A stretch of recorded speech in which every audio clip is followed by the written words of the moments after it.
All right, let's see. Mic check sounds good. The sound check actually is also good. I can hear myself. So the audio is recording. That's great. Let's see, the camera is also on and recording. Hopefully the battery is in decent shape. And let's see. Oh, the backdrop. Yes, the backdrop. Took a little bit to build, but here we are. I'm feeling pretty good about it personally, but you tell me in the comments what your reaction is to the whole thing. And just trying to add a little bit of flavor, a little bit of personality to the flow and the feel of the channel. And all I have to do now is cue the title sequence. 3, 2, 1.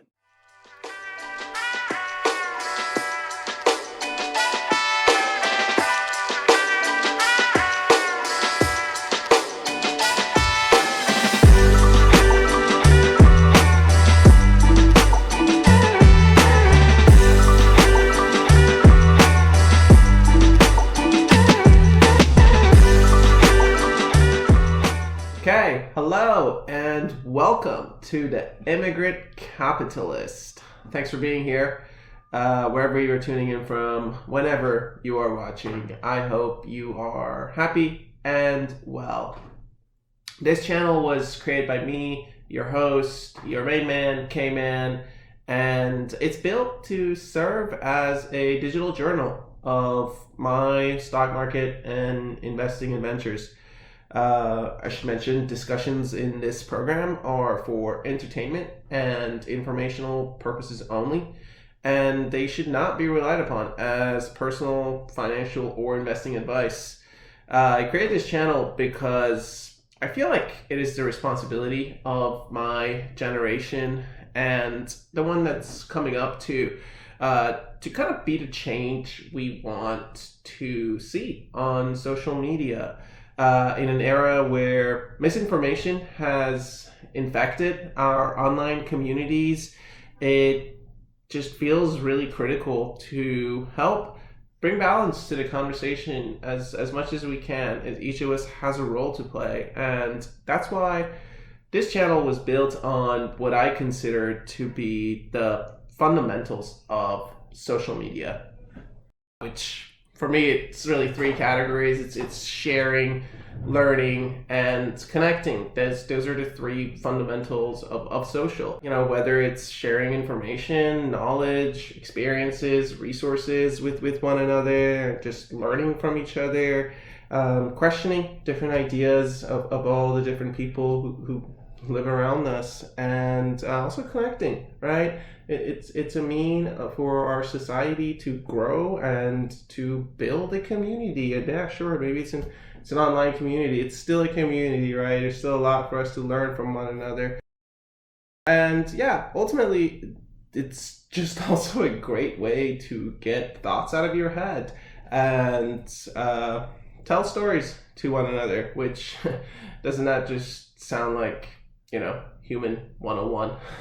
With the intro and welcome out of the way, maybe we can go into the next segment, in which I'm going to try to give you a just very brief recap of where the stock market is as of this recording. And let me just remind you one last time before we really dive into this. Discussions in this program are for entertainment and general informational purposes only, and should not be relied upon as personal, financial, or investing advice. Cool. Well, when I come back in the next segment, we'll recap the recent market action, and I'll tell you what led me to open a portfolio in June of last year, so 2022. Right, so on to the market recap. As I mentioned, last June I committed to opening a portfolio and learning more about investing, trading, which is like what is a margin account and what are options. I still don't totally understand options. I'm not really sold on it, the whole concept. But yeah, I don't know. It just felt like the right time to try to learn a little bit about what goes on here in this big market that exists for us.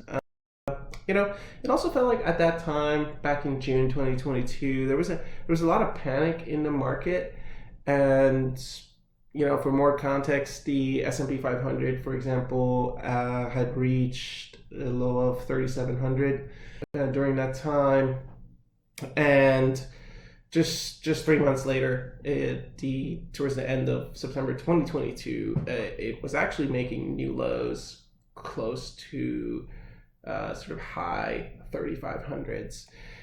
I don't know. It just, like I said, there was just like a lot happening in our world. We were coming out of this pandemic, and people were freaking out. The stock market was on sale, so it just felt like, okay, let's open a portfolio. Let's see what we can learn. See what happens here. What even is a brokerage account, right? And that's what kind of brings us here today, right? As of this recording, which is taking place on Wednesday, March 15. This is 9 months after I established this portfolio when it was opened, and it feels good. It's been performing the way that everything else has been performing. But I think this is a very interesting time, because just this last Thursday and Friday, March 9th and March 10th, we all kind of experienced and witnessed, at least from afar for me, the 2023 United States regional bank run, which was something I feel like we lived through history experiencing. Definitely. It doesn't happen, things like this, that often. It maybe feels that way as of late, but it really doesn't happen that often. And I still don't know what else is there to come from it, right? I mean, surely there will be case studies about this event and trying to find out what really happened. I guess what really is still happening. And by this, I mean Silicon Valley Bank, of course, disappearing within basically 48 hours. And if you're not familiar with sort of what's going on with it, Google it. Ultimately, if you enter the market today, it's like you are entering it 3 months ago. That's just how it feels to me, at least. And I could be so wrong, of course. The point is, a lot of people are now kind of referencing the highs of January, which was just shy of 4,200, as like the highs of the year. And I mean, it could be, right? But the problem with could statements is that it could also not be. We don't know. We don't know. Who knows? We don't know. How can anybody know? I do know one thing. There's still so much time left in the year, and if football or just sports in general, if you just anything, is that you play until the final whistle, and sometimes there are a lot of late winners in games. I mean, look at the Arsenal, right? I've witnessed 3 so far in this season, and it's a good time to be a gunner, but just don't rule out the late winners is all I'm saying, right?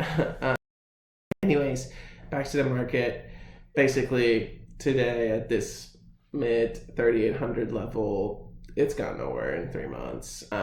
So that's where we are.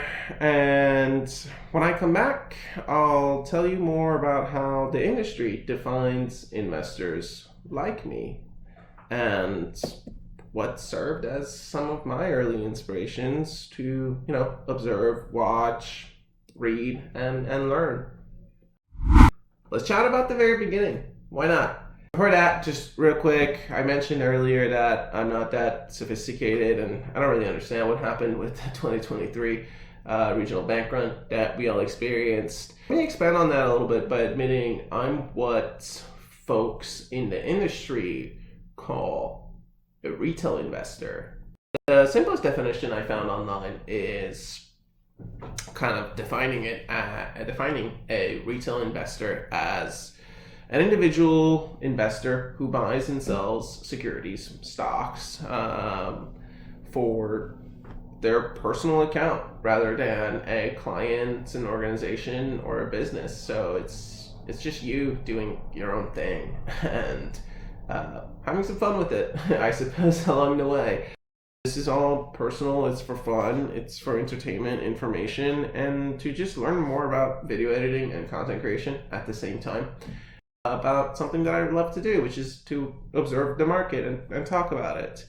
A lot of what I hear is, from the street. I'm using air quotes here because, by the street, I mean Wall Street. And it just sounds like they seem to bash retail a lot. And okay, maybe they're right. Maybe they're not. I don't know.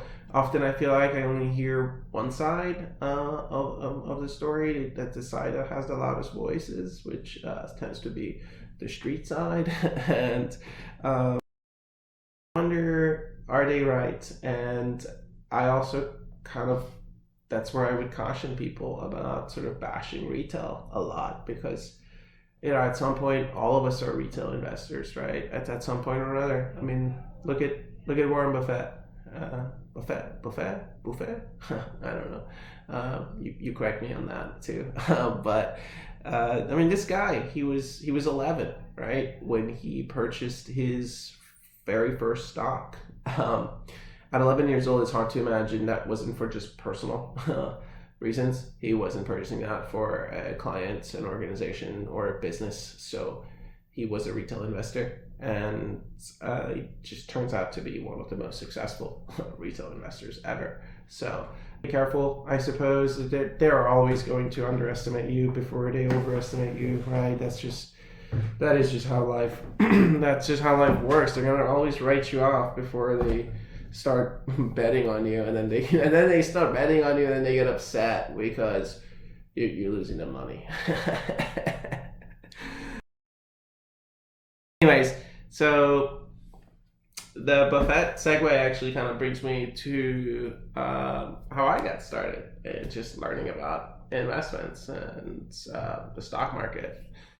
Like most, there have been books along the way. Like at the end of the day, if you want a seat at the big table, then you got to read a few big books, because I guarantee you that people around the big table have read a few big books. And so look, what's one of mine? I think my North Star is this yellow book over here. This one, right? A Random Walk Down Wall Street is what it's called. And it was written by Burton, Malkiel. I don't know if I'm pronouncing that correctly. I hope Burton forgives me. I'm not even sure if they're alive or not. I hope they are.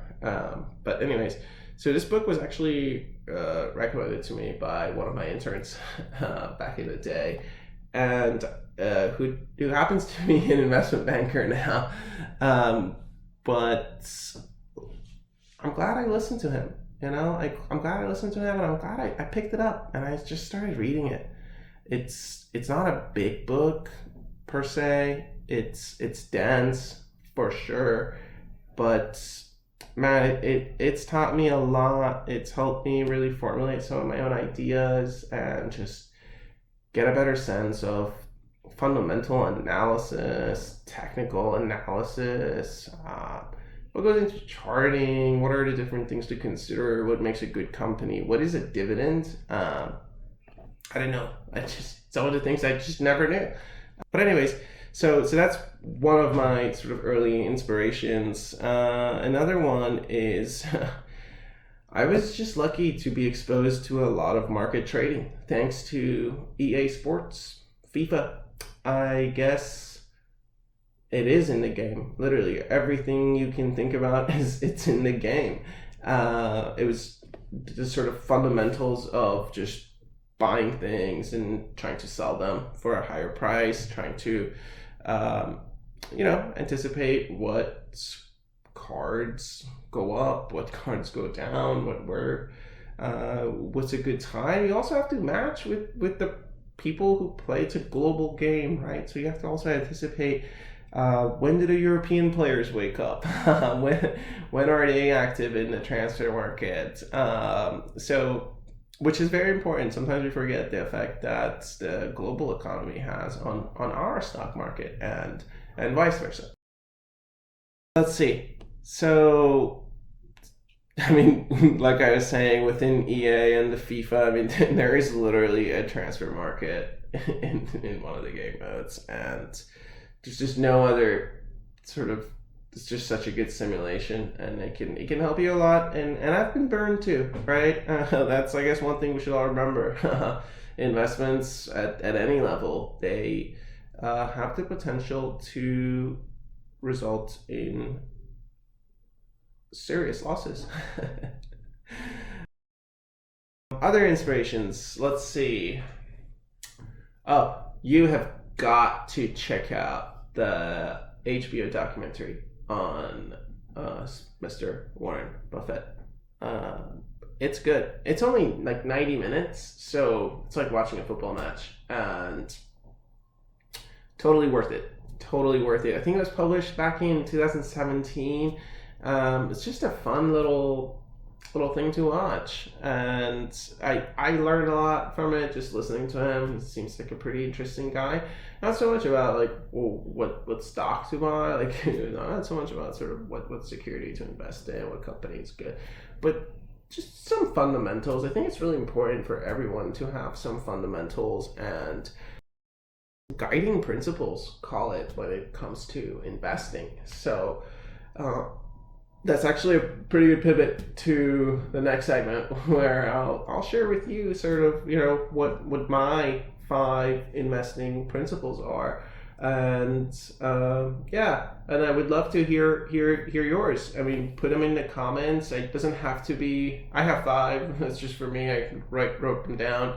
So it doesn't have to be 5. It can be 3. It can be 1. Maybe you have one investment principle and it's YOLO. I mean, that's your choice, right? You literally only get one, so you decide what you want to do with it. For me, the 5, they start with a very basic, at the very, very basic level. It's very simple. It's just that stocks stop at 0. That feels like an important one, right? Sometimes you forget about that. You might get scared and you think, is this, when's he gonna stop? Well, it stops at 0. What you bought is now worth nothing. So thanks for participating in capitalism. Like it comes with it, like it's in the name. But then, that's a good segue to our second investing principle, which kind of builds on the first one, and it's only purchase what you are willing to see go to 0. I think this is very important. If you're investing in the stock market, you gotta have patience. You gotta be willing to invest the time, but you also have to be willing to watch something go down to 0. I often ask myself that when I make purchases, and maybe the stock isn't performing sort of as well as I had hoped it would, and I ask myself, this is sort of a holding question, is how long do I hold this thing for? And it's a very simple question. It's like, I would be willing to hold it forever if I was willing to watch it go to 0. If I'm not willing to watch it go to 0, that's when I cut my losses, right? So now the third investment principle that I kind of base a lot of my decisions on. This is all my own opinion, and don't rely on it in any way. But you've heard it probably just as I have, this notion of buy low, sell high. That feels like consensus, right? The consensus is buy low, sell high. And sometimes you don't want to be with consensus. And you have to, not necessarily you don't want to be with consensus. I think you want to question, why is that consensus? And is there a different way of looking at it? So buy low, sell high. Maybe another way you can start thinking about the market is buy high, sell higher. A lot of times you think buy low, sell high, so then naturally you're drawn to looking for stocks that are really low. And sometimes they're really low because they're terrible stocks and they should be that low. Not just the stock, it's a terrible company, right? It doesn't even exist sometimes. So be careful, right? And don't try to be a hero catching a falling knife just because you want to buy something low and sell it high. Sometimes you can just find stocks and companies that are, they're already on the rise instead of on a down, and you can, buy them high and sell them higher. So moving on to the fourth investment principle that I want to share with you, it's just a casual reminder that, look, there's plenty to go around in the middle, right? This kind of goes back to the notion of buying low and selling high. That kind of means you're only looking at the situation as a bottom and a top. But there is a middle, and don't lose sight of that. The fifth investment principle, this is just a good reminder for myself that you are not that smart. That's my investment principle number 5. It's probably the most important one. It's just a good reminder that I'm not that smart. There are definitely people out there who are much, much smarter than me. And not only are they much smarter than me, I mean, they have way, way more resources than me, right? And there's just no way I can compete with that. So I just have to remind myself sometimes that even if I get 1 or 2 right, I'm not that smart, because I'll probably get 3 or 4 wrong. Anyways, that is kind of all I had to share with you on this first episode. Just trying to get to know each other a little bit, lay the foundation for what to expect, what we're going to talk about. I do hope that you stuck around and you watched it until this point. I hope that it wasn't a waste of your time in any way. If it was, I guess let me know, right? Let me know in the comments. How else would I know without your feedback? Good or bad, we welcome it here. And yeah, on the next video, I will share with you what is the Form 10K, and I'll also reveal my rock stock. So until then, like I said, hope you stick around, and I'll see you next time.